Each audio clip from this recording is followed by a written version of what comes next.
know that this is likely an essay at some point, but I need to explain how I can identify as a follower of Christ and not a Christian and an initiated Ifa and Orisa priest, and how they do not contradict each other at all. First of all, I would like to say that I am a trained theologian. I have a master's degree in something with some womanist theology as a focus, blah. But anyways, the point is, I just want to say that because I'm just thinking this by myself. I have thought this in relationship with a lot of scholars and a lot of sacred text. Additionally, it feels important to note that Dr. Monica Coleman, who introduced us to what we believe as the third wave of womanist theological thought or womanist religious thought, also is doing very beautiful work, workshopping and talking about this, what it means for her to be an ordained minister, and also what it means for her to be Omo Obatala and initiated Ifa. So that to say, I am just sharing this actually because I have recently been triggered a lot by some familial stuff and around my faith, and I would like to explain this once and for all. Anyways, okay. Christianity, as I was taught it, really was anti-Black. Let me explain this very simply.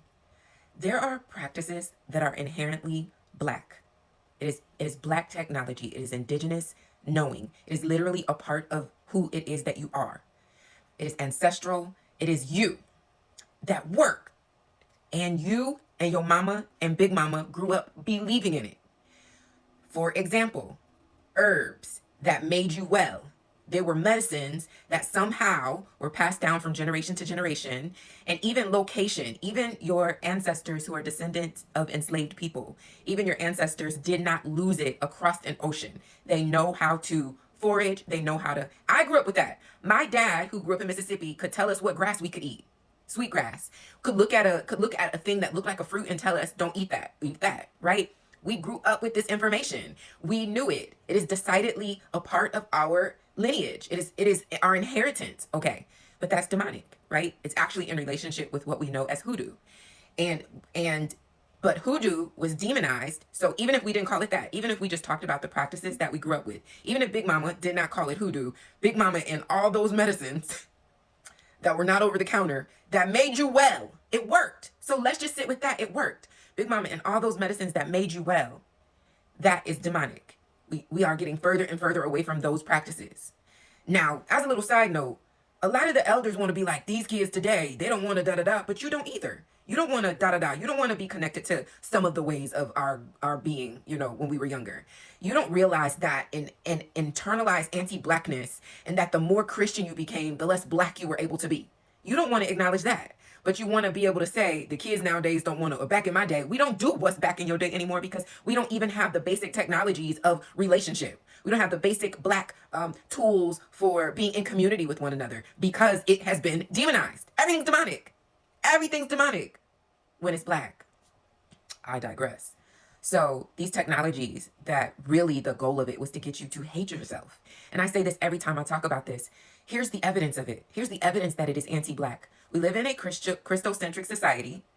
Even though this is supposed to be the land of the free and the home of the brave, and the reason that America started in the first place was because these European folk was running from religious, intolerance and a dictatorship of like what it is that we believe. So we're supposed to be able to have like freedom of religion and all that. But we live in a Christian nation. They have more and more intentionally made it so that it is illegal for you to even talk about your ancestors. So it's demonic for you to talk about your ancestors, even though it's in the Bible. Such and such begat such and such begat such and such begat such and such. But it's also illegal for you to talk about your ancestors. Okay. So it's internalized anti-Blackness. And so the Christianity that I grew up with, really the problem with it was that it wanted me to hate myself. And that the only way that I could prove that I love God was to hate me. Ifa and the Orisa, and also as a side note before I go here, because I ain't even going here all the way, because I think that faith is personal, so it really ain't your business for me to flesh out my full story. But what I do want to say is that Ifa is a monolithic religion who do not believe in multiple gods. So there's that. The Orisa are not gods. The Orisa are the manifestation of portions of God's nature. So that is the reason why they normally take the form of something in nature. The Orisa represent, like a storm, or like the ocean, or like the rivers, or like the stream, or like, lightning, like thunder, right? And the reality is, Southern Black Christian folk who were practicing Hoodoo without the language of Hoodoo very often also believe in the same things. When I was growing up, we were not allowed to move during a storm. You know why? Because our grandmother had a deep reverence for the work that God was doing in the storm. Hey, hey, Ipa Orisha, Oya, Shango, sit down somewhere and reverence what God is doing through the storm. So nobody's over here worshiping multiple gods. That's not happening. And when we talk about reverencing and venerating our ancestors, nobody's over here worshiping our ancestors. They wouldn't want that. My grandmother, as my honorable ancestor, Emma Jane Baxley, if she, both in the flesh and in the eternal, found out that I was worshiping her, I feel like she would get up out that casket, get up out that grave, and come back and slap me up. Nobody's over here worshiping my grandmother. I am over here making sure that the information, the wisdom, the technology of my grandmother as my ancestor does not die. Because she helped to sustain me in her living, and that has not come to an end. So I have actual practices and technology that support me in ensuring that I stay in relationship with that wisdom and that knowing. A lot of words to say. I smile sometimes when I think about how Ifa, for me personally, and this is not me trying to get you to practice Ifa.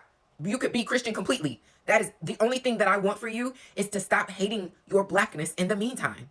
My path, myself, I am on a path that has brought me to Ifa to support me into a deepening of becoming actual Ebony Janice. Ifa has supported me in becoming more sovereign. Ifa has helped me to heal a lot of my internalized self-hate, my internalized anti-blackness. Ifa has reconnected me to technology that makes it possible for me to co-create an even more profound life. The Orisa give me information that supports me in being connected to the all that is God. What I understand through the Orisa is my power and my capacity to really keep it real, be powerful, to be profound. Imagine a spiritual technology, or imagine a religion that disconnects you from the earth. The largest living being, and we're disconnected from it through Christianity because we think it's demonic. And here I am with this inherited knowledge and wisdom that is not asking me to worship anything but God and to become more myself. I say I'm done talking about it. I know I'm not done talking about it, but it really is exhausting just trying to get people to love themselves and to love their blackness.